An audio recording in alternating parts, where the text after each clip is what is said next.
Ashwin Nagi, Ashwin this గారు is Prema Ashwin here. Ashwin ఇక్కడ hi hi Ashwin hi Ashwin hi, ఇక్కడ ఇక్కడ. Ashwin hi, hi. This is Lakshmana from HM TV. మీ గురించి సినిమా రిలీజ్ అయిన తర్వాత మీ గురించి బయట ఒక టాక్ ఉన్నది, అంటే రాజమౌళికి మొగడు వచ్చాడని అంటున్నారు బయట జనాలంతా. ఎవరు అనలేదు సార్, మీరే అంటున్నారు. నేను కాదు, బయట అంటున్నారు, నేను అనట్లేదు. నేను బయట వాళ్ళ గురించి చెప్తున్నా, మీ టాక్ చూసిన వాళ్ళు. సో నా క్వశ్చన్ ఏంటంటే, మీరు మూడో సినిమా ఇది, మూడో సినిమాకు ఇంత పెద్ద హెవీ సబ్జెక్ట్ తీసుకోవడం అనేది ఒక రిస్క్. అది మీకు రిస్క్ అనిపించలేదా? ఒకటి. రెండవ క్వశ్చన్ ఏంటంటే, అమితాబ్ బచ్చన్, ప్రభాస్, కమల్ హాసన్ లాంటి స్టార్స్ని పెట్టుకొని బిజినెస్ చేద్దాం అనుకున్నారా, లేకపోతే మీరు కథ మీద బిజినెస్ చేద్దాం అనుకున్నారా? సార్ డెఫినెట్లీ ఫస్ట్ మా ప్రొడ్యూసర్ సార్ రిస్క్ తీసుకుంది. వాళ్ళు నేను ఇంత ఖర్చు పెట్టాలంటే వాళ్ళు యాక్చువల్లీ ఇంకా కొంచెం ఎక్కువ ఖర్చు పెడతారు.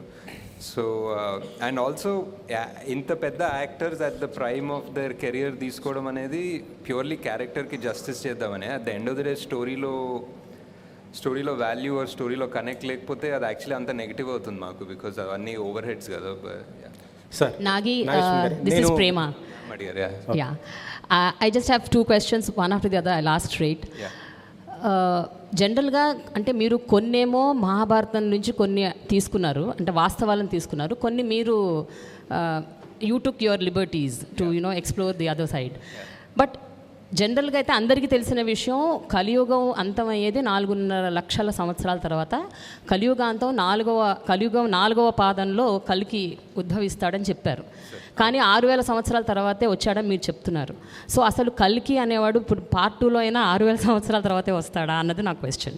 రెండోది, I feel strongly that your core strength is emotions. మీ ఫస్ట్ సెకండ్ మూవీలో మీరు జనాల్ని కట్టిపడేశారు మీ ఇమోషనల్ స్టోరీ రైటింగ్ నెరేటివ్ ద్వారా. What is your self assessment about the emotional part in your కల్కి? Do you think you have అంటే justice చేశాను అని అనుకుంటున్నారా ఇమోషన్స్కి సంబంధించినంత వరకు? So these are the 2 questions. So part 1కి 4,32,000 years అంటారు కలియుగం. And somewhere at some mid night reading, I remember reading that కలియుగంలో every year feels like 72 years అని. Like every year is one Manvantara ఏదో ఒకటి ఉండే, ఒక మేబీ నేనే సృష్టించుకున్నాను logic from what I read, I don't know. But so ఆ 72 divided by 4,32,000 was 6,000 years. So that's how I came up with this idea of like every year in Kaliyuga feels so long annadi. Ante Satyayugam was much longer and every yugam became smaller and smaller, and the Kaliyugam felt like every year felt so long anna concept nunchi ala 6,000 కి వచ్చాం. Second part was I think ఈ script రాయడం and ఈ స్క్రిప్ట్ని part 1 లాగా తీయడం was very challenging for us.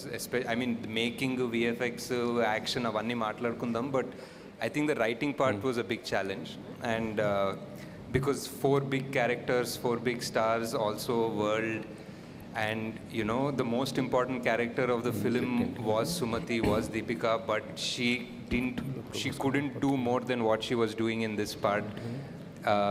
She came from a place where she had to be innocent, and somehow oka rakamaina damsel in distress ayipoyindi though.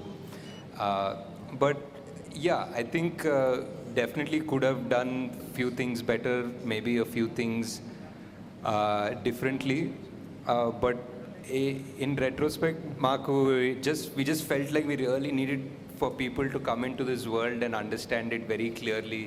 So koncham aa time తీసుకొని ఆ మెల్లగా చెప్పాము. maybe there were some things అది ఇది ఆ 2 పార్ట్స్గా చేసే ప్రాసెస్లో కూడా కొన్ని డైల్యూట్ అయి ఉండొచ్చు. So but yeah, definitely lots of learning. Yeah.